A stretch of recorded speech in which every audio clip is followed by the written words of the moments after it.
Making Babies in Your 40s. As this is the first episode, I feel I should explain why I'm doing this.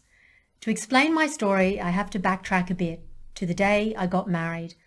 I was 39, semi-old. I was an eternal procrastinator on the personal front. I think versions of Mr. Right came and went. I just didn't know it. So I finally ended up marrying. We both came from large families. He was one of 7, I was one of 5. And we had this idea that babies would be next. We did not wait the often quoted 6 months of trying because we knew my age would be a stumbling block. My 40th was looming. And that was a good move. We should have been applauded, right? No, that's not the way IVF works. It doesn't make allowances for marrying late or not finding a partner sooner.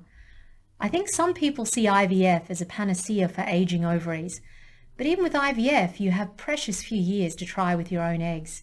It's not a given. I remember our first consult with a fertility specialist.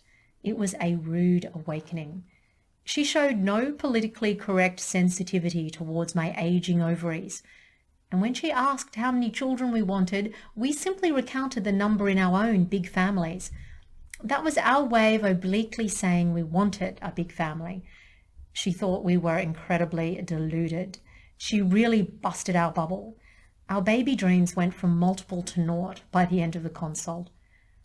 After that first consult with Egg Devourer, we felt she was devouring our eggs and our chances of success. I remember going home and weeping. I thought it was all over. I was in such despair. You feel so demoralized because you know that you had a hand in it. If you'd been more organized, more into baby making sooner, and less into making beautiful turns in the snow or whatever you were doing, you might not be in this predicament. My message is forget the guilt. You cannot change where you now find yourself. You should see a fertility specialist just to have all the tests and to find out about your options, and yes, even to bust your bubble. There is nothing more sobering than hearing the grim statistics firsthand from a fertility specialist.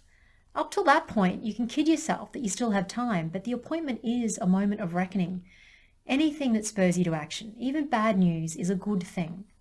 If you commiserate for too long, you waste valuable time. Some people procrastinate even at 40. I know, because I was one of those people. It's so farcical to think you have time.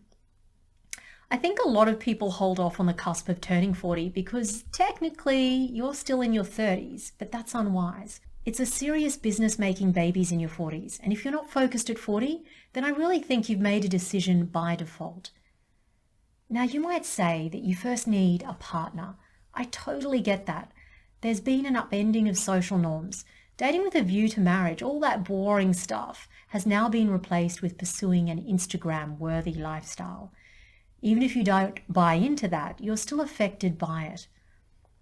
Rather than commiserate with you, I want you to succeed if you truly want a baby. And to do that, you have to accept that doing as you are doing in the vain hope that it will all work out in the end is unlikely to get you the baby. You have to put yourself into one of two halves, the half with preconditions or the half without. For the half without preconditions, the first step is to consult a fertility specialist sooner than you otherwise would and start researching clinics that cater to 40-year-old women. IVF for a 40-year-old is a completely different story. Making babies in your 40s is really making babies using your DNA in the first years of your 40s, if you're lucky. The statistics give 40-year-olds a 16% success rate on a first IVF cycle.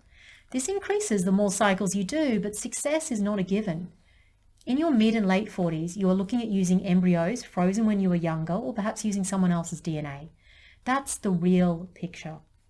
So there's no time to waste. You don't have 6 months to 1 year of trying. You don't have 6 months to 1 year to get yourself in peak fertility readiness, whatever that means.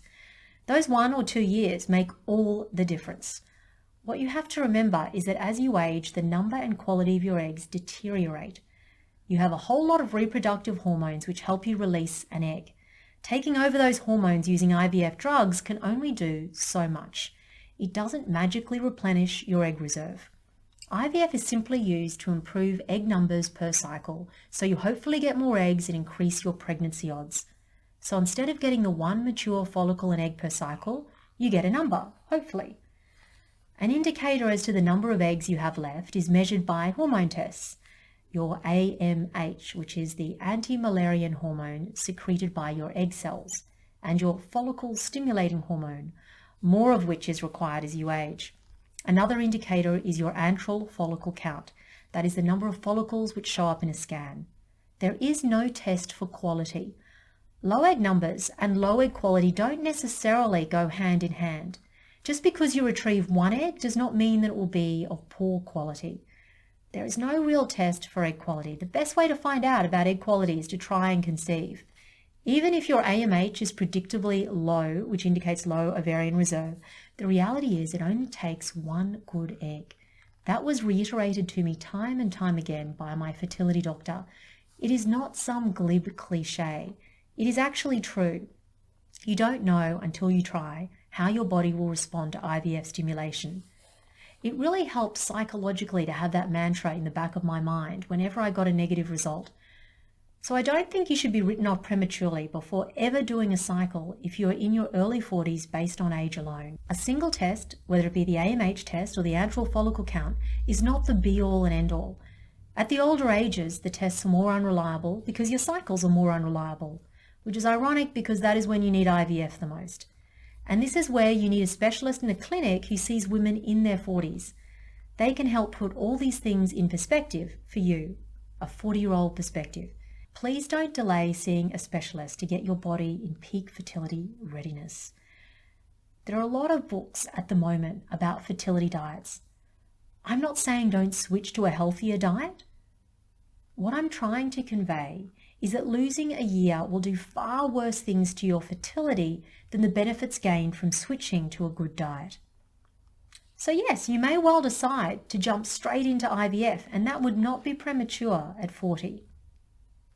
Even if you are trying naturally, it would still be worthwhile seeing a fertility specialist to understand that the timing is important.